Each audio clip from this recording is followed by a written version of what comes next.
Sage Wanderer here, and welcome to Christian Coffee Talk! So today, I want to talk about the end times and the United States' role, potentially, in end time prophecy. And the reason it's a coffee talk is because I honestly believe that these discussions really belong in the coffee talk area. Coffee talk for me is when I discuss topics that I find interesting but don't necessarily believe. Anyone who tells you they have the end time prophecy all worked out and they know exactly what's going to happen and they've got all the answers, which is the majority of people out there talking on the topic right now, they really just need to add their name to the list of generations of people just like them who had it wrong, wrong, wrong. They've been calling for the end times, thinking they were in the end times since literally the days of Christ. And so, although this is a question that is becoming more and more prominent today because of world events, and more people are looking at the times we live in as potentially the end times, that it's impossible to avoid the discussion. But I put it squarely in the camp of coffee talk because it's all speculation. And you know, if you watch this channel, that I believe we should spend our time doing God's work on this earth, which has remained unchanged since the days of Christ. And now, having said that, I can't ignore the topic. And with the events in the world as they are, this is becoming more and more prevalent of a discussion. So let's talk about it in the context of a coffee talk. Now, they call it the end times. And everyone spends all their time trying to figure out what time that the end times are going to happen. You know, another word for end times is the end of time. In the Bible, it says at the very end of these sequences and of these events that an angel will come down, a giant angel, and put one foot on the land and one on the sea, and time will be no more. Now, I'm going to touch on a theory before we get started into the meat of this video on the United States' role in the end times. I'm going to start this with a discussion of a theoretical concept that deserves its own coffee talk, but I'm just going to touch on it. This theory is not necessary, but it does play a role, I think, in the overall scheme of things, as it were. But time is something that is perplexing. It's one of the last unknowns. Time is confusing. Time travel, in the concept of time travel and the space time fabric that makes up the universe, it's a mystery, right? And so many people start their end time eschatology study with the concept that time is linear meaning it's a straight line, that time is the same, a day is the same 1,000 years ago as it is today. But then they ignore certain scriptures, like where the Bible says that a day is like 1,000 years and 1,000 years but a day to God. They can't wrap their minds around the concept that to God, time happens all at once. Everything is happening all at once. And the relativity of time. Albert Einstein, when trying to explain his theory of relativity, made a statement that time is relative. And what that means is, he would use this example, that 3 minutes spent in the company of a beautiful and charming woman was not the same amount of time as 3 minutes spent having bamboo slivers driven under your fingernails. And we have these sayings in life, like time flies when you're having fun. And arising from this discussion is an experiential report of older people who claim that when they were young, days would go on forever. And as they got older, it seems that time flies by in the blink of an eye. And this can be explained away through becoming basically immune to time over time and as you age. But a theory has arisen that time, in fact, is being shortened. That a day today is a much smaller amount of time than a day 100 years ago. And so I won't get into that. Like I said, it deserves its own coffee talk. But I view time as a spiral. instead of a linear space. The first ring of this vortex of time, of this spiral that's shaped like a volcano, I mean a tornado rather, or what happens when water goes down the drain, that at the top, if this is a year at the top, it's the same as a revolution in the vortex at the very end, even though at the very end it's spinning so quickly that are you following me? That time isn't a linear straight line, but this vortex, and time is spinning up and spinning out of control to the end of time.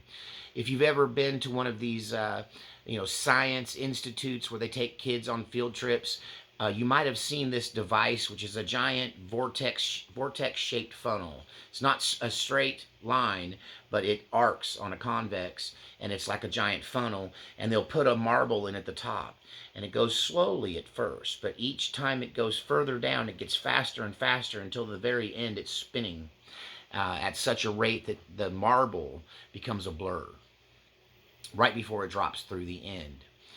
And I'm going to do a whole coffee talk on this subject. But I want to talk about what if, when people are trying to define the end times, that they're missing the vortex of time, they're missing the speeding up of time, and they're misinterpreting scriptures like those days, talking about the end times, those days will be shortened for the elect's sake. People think that means there'll be less days or the timeline's been moved up. But I literally think it might mean that the days are getting shorter. And we experiencing time can't really feel it changing.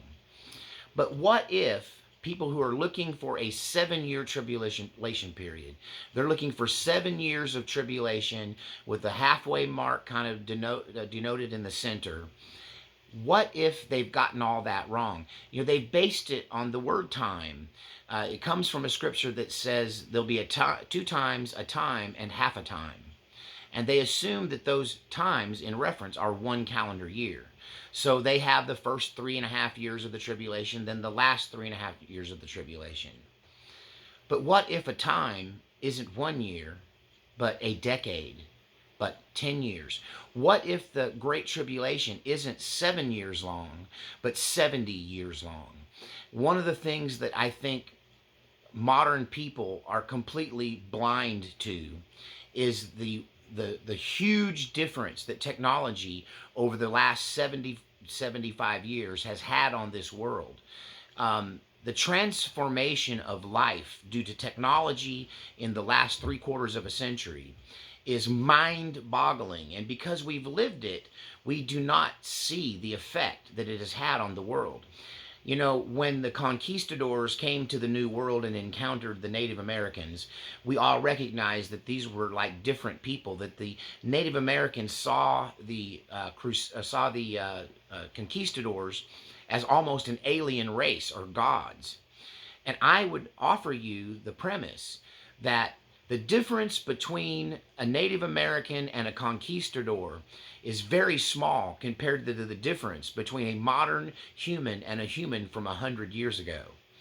That we have more, that they had more in common, this Native American and this conquistador, than we would have in common with an 1880s farmer. That they could not comprehend our life. They would see the way we think, the way we live, and what we do on a daily basis as absolutely alien to them. And this is a direct result of this enormous jump in technology. Now, if you watch this channel on a regular basis, you know that I have a theory that this technology is demonic. That where some people, this is where I fall away from preterists and kingdom theology teachers, because they will see these advances as gifts from God. But I see them as the great deception of the enemy. And I see them as the reason for the decline and fall of the world. And that before this technology entered the world in general was much holier and pious, and much, life revolved around God, family, and country, and community. And that the globalization of the world, this hive mind mentality that's come from the internet, the advancements in technology have so affected humans as to make us more like aliens than humans. And there's a famous scripture that in the Mount the Olivet Discourse, Matthew 24, where Jesus talks about how it will be like the days of Noah. Uh, and if you go back and look at Genesis 6, Genesis 6 starts with alien entities known as the sons of God coming to earth and crossbreeding with humans and creating a monstrous offspring that. And then in the same chapter, Genesis 6, you see that God calls Noah to prepare an ark for the inevitable destruction of the planet. That his choice is to destroy the planet that has been corrupted by these aliens. And so there's a double meaning in Jesus' statement in Matthew 24 that at the end of time, that it'll be like the days of Noah. Now, that could just mean, and many mainline biblical interpreters claim that that just means it'll catch us by surprise, that the second coming will be a surprise event. But I would say that everything Jesus said had multiple layers. And I think he's also referring directly to this corruption that comes from interacting with these alien entities, these sons of God, these fallen angels. And that this marks a return of the fallen angels. Getting deep in coffee talk territory here, you can add to that the theory of Nibiru, that there's a planet where these ancient aliens, these sons of God, reside on, and it's on an elliptical orbit that only comes within close proximity of Earth every 10,000 years. And that we are approaching a time of the return of the Nephilim, the return of the gods.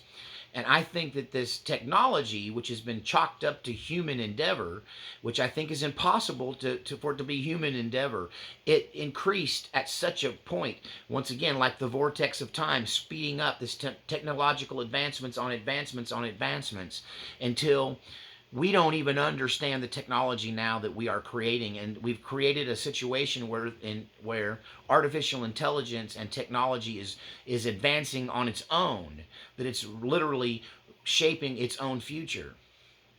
And I believe that this is more than likely a direct result of alien interference or demonic interference through the offering of this forbidden knowledge of technology.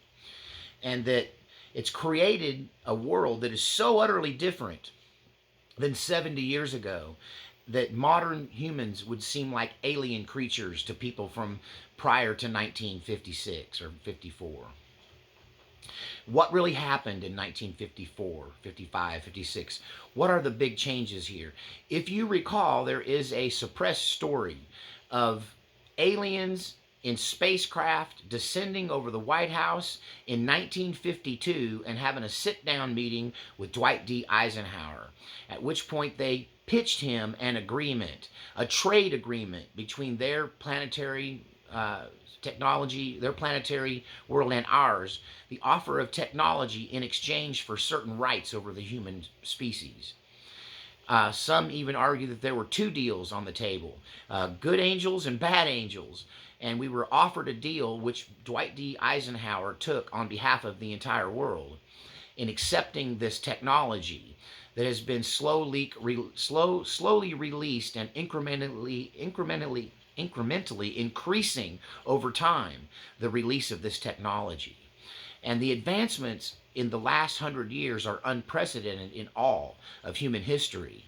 That this could be what happened in Genesis 6 when they came here and they crossbred with humans and they gave us technology that might have led to the building of the pyramids, might have led to the great society of Atlantis, potentially flying machines as noted in the tales of the Vimana from the ancient Hindu or ancient Indian texts. And that what we very well may be living through is a repeat performance of the times of Noah, the days of Noah. And the big question is, since this seems to be centered mostly around the United States, it seems that it was Dwight D. Eisenhower who made the deal with the devil. And it's the last 70 years have been this time of epic change and transformation on our planet, to the point where people from the past would see us as absolute aliens compared to their world, their way of thinking, and their lives. And along with this transformation of technology has come a total um, corruption of humanity. That things that are commonplace now would have been thought of as absolutely unbelievably wicked in times past. Now, the world was never perfect. Some who are opponents of the Make America Great Again slogan have said America was never great. And they talk about things like smallpox in Indian blankets and slavery, for instance. But all of those evils have been with us since the beginning of time. But the wickedness that has arisen in the past 100 years, specifically the last 70 years, is unprecedented in human history. And I believe it's directly related to this technology and this change of lifestyle, which separates us from God and nature and the earth and its the normal life of a human. So, is the tribulation 7 years or 70 years? If you stretch the 7 year prophecies out to the last 70 years, you start to get a picture of how we have been like frogs boiled in a pot. We were put into this pot of water and the heat was turned on 70 years ago. And we've been slowly boiled alive.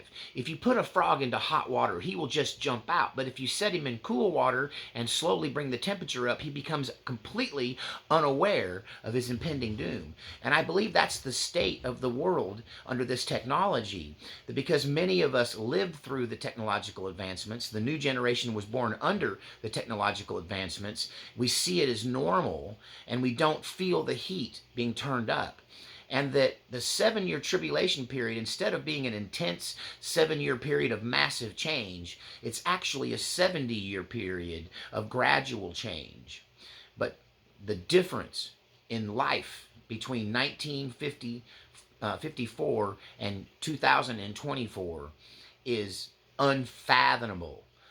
And, having a grandmother who passed away at 105, who was born in the horse and buggy days and died in the internet age, her one lifetime saw such transformation in human existence that a lot of people from that generation had a very hard time adapting. Right? I've had a hard time adapting. It's the old joke of your parent or grandparent who can't change the clock, set the clock on the VCR. Right? They don't really know how the technology works. They can't adjust to the sudden changes. And at the center of this technological advancement is the United States. And one might argue that we made a deal with the devil under the Eisenhower administration to accept this technology, and without thinking through the negative impact of this technology, the negative effect that it has on human existence, the psychosis that it would cause, and the sheer evil that it would release onto the earth. I don't believe that the people who married these aliens back in the days of Noah thought they were doing anything wrong. When they accepted the technological advancements, they probably believed it was a good thing. And so I have to ask the question, because of this connection, because of the United States being at the core of these technological advancements, because the United States led the way, whether it was through our own ingenuity or whether it was through a deal with these demonic spirits, that we have been no doubt at the head of this advancement. Could the United States be the beast of Revelation? Well, instead of looking at individual Bible prophecies, why don't we look at this from a world view, from a satellite level view, not a bird's eye view, not a mile high view, but a orbital view? How would God see the United States of America?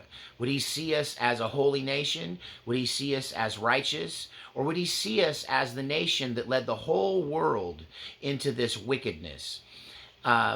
all of the social advancements, all of the changes have all come from the United States. One could argue that a cancer of wickedness was born in Hollywood, California, at the beginning of the movie industry, and that movie and music and entertainment and television and radio and now satellite and internet have started from that pinpoint and spread like a cancer around the entire globe, spreading this idea of hedonism, this idea of freedom on steroids, and it starts to look like the Eden lie.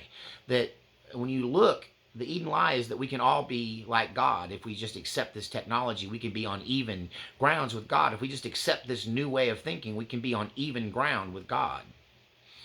And Americans have this idea that we're the good guys. We really haven't looked from the satellite view. We haven't looked from the bird's eye view or even the mile high view. And we do not see how wicked our nation has become. And we do not see that, the abortion Holocaust on this planet is an indicator of that. This literal breakdown in not just gender roles, but the whole idea of gender. This homogenization of men and women. All of this leading up to the breakdown of the family. And now our kids grow up like weeds being raised by the television and the internet. And we see ourselves somehow still as the good guys. And I gotta say, the last righteous war we had was World War II. Standing up against Nazi Germany and Hitler was something that we had to do as a Christian nation. But since the end of that war, we have slowly became worse than the thing that we fought. And the opinion of the American nation from other worlds, other societies, is grim. They do not see us as the good guys. They see us as Satan. This is why the Muslims call us the Great Satan. I feel like in a recent interview with Vladimir Putin that Tucker Carlson, of whom I'm a great fan, let us down. That this was an opportunity for our arch enemy of Russia, this person that is in the headlines and has caused this war in Ukraine. This was our opportunity to understand him. And Tucker Carlson, I think, was too worried about what the world would think, that he came in with an agenda. And instead of doing the job of a real interviewer and trying to get inside the head of Vladimir Putin, he was trying to manipulate and control the situation. And because he had that mindset, when Vladimir Putin was trying to express himself, then Tucker Carlson took it as him manipulating and trying to control the narrative. And he said that he was avoiding the questions I was asking him by basically giving us this pre-canned speech about the greatest hits of the Russian Federation, the Russian people. And I think he was missing the point. I listened to what Vladimir Putin said. I digested it. I wasn't like Tucker Carlson sitting there trying to figure out how to get back control of the interview, but rather was listening to the man and what he was trying to tell us, because he was communicating and he was doing his best.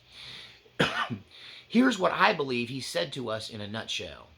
He essentially claimed that Ukraine was the original source of all things Russia, and that Kiev was the original capital of Russia, and that gradually over time the civilization we know as Russia started from Kiev and moved east until eventually the capital drifted east towards Moscow.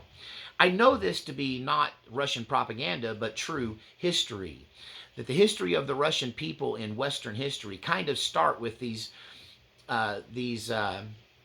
Russian horsemen, pagans, who kind of come down out of the hills, and they start to interact with the Byzantine Empire.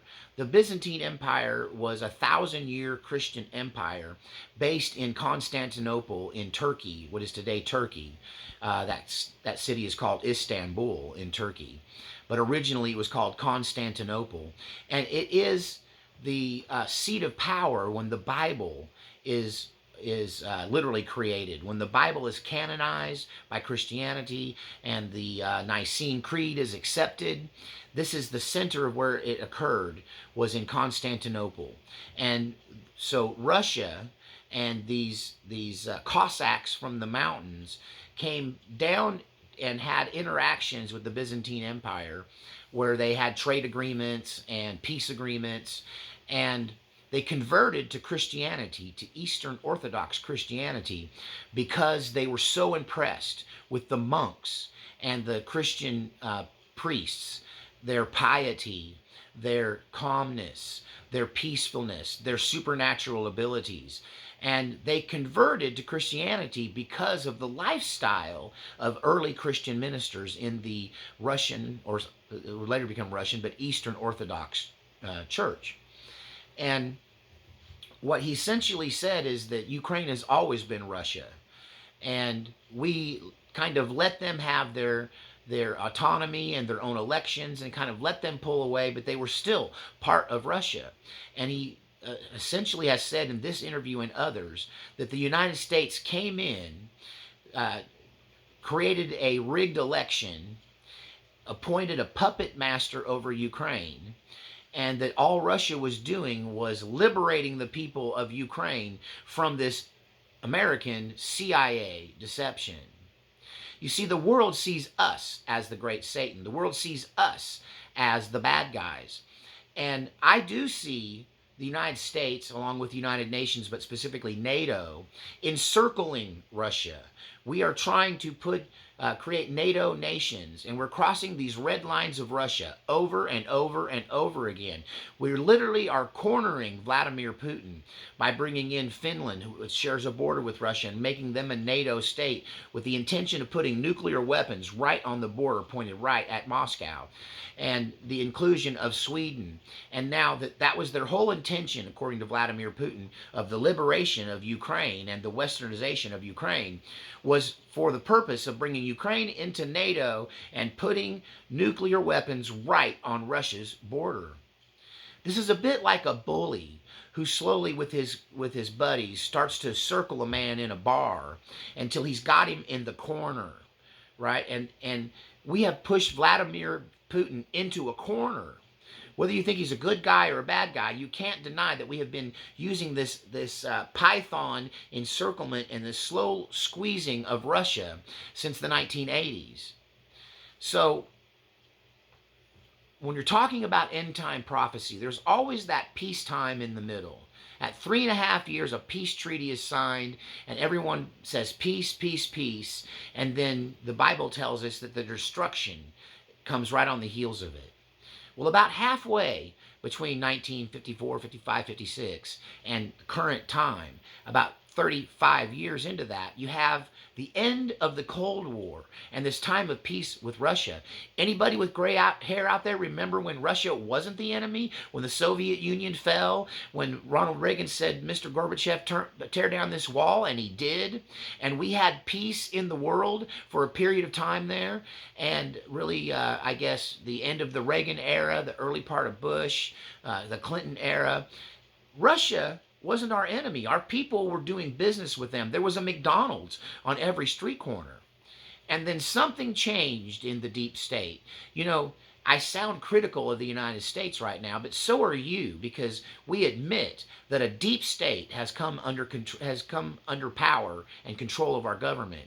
That our government is no longer elected but selected, and that bureaucrats and people in the military-industrial complex have been controlling the course of human history throughout the last 50 years. And they have been pushing us closer and closer to this apocalyptic end-time destruction that we find when you look at what a nuclear war with Russia might look like. See, my argument is maybe we're not the good guys. Maybe the United States is the beast. I've been listening to a Syrian bishop who's talking on television, on YouTube a lot about this. And he was schooled in America and went to an American college and speaks very good English. But he's a Syrian Orthodox bishop. And he is very clear that the United States is the whore of Babylon, that NATO is the beast, and the false prophet is the apostate church. And he claims that these three things have come together to bring about this end time prophecy, and that the evil is really coming from the West. The evil is really coming from the United States. And no one could argue that everything of real depravity kind of comes from Hollywood, California, and emits out from there for the past 50 years. The military-industrial complex, as it is, as we see it in the form of NATO, is an international coalition, very much fitting the beast system. Remember, the beast has 10 horns, and the 10 horns are kings. And so, is the UN Security Council or NATO literally the embodiment of this beast and its system? Is Hollywood and New York City and all of the cultural change that's been brought, all the wickedness that's been brought into this world, is that not an image of the harlot, the whore of Babylon? And one could argue that the false prophet is nothing more than the apostate church, as being led now by this very progressive pope who's currently in power. What do you think? Do you think that the end times is 7 years, or what if it's 70 years? What if a time and a half a time is actually a decade and not a year? What if we've been in the end times since before many of us were born, and that the 70-year period from 1950 something, when we made this deal with the devil, apparently, according to some stories, and this dumping of technology and this change in our society isn't simply the encapsulating, and doesn't contain the entire 7-year tribulation period spread out over 70 years. It's an interesting coffee talk. Is America the beast? Are we the bad guys?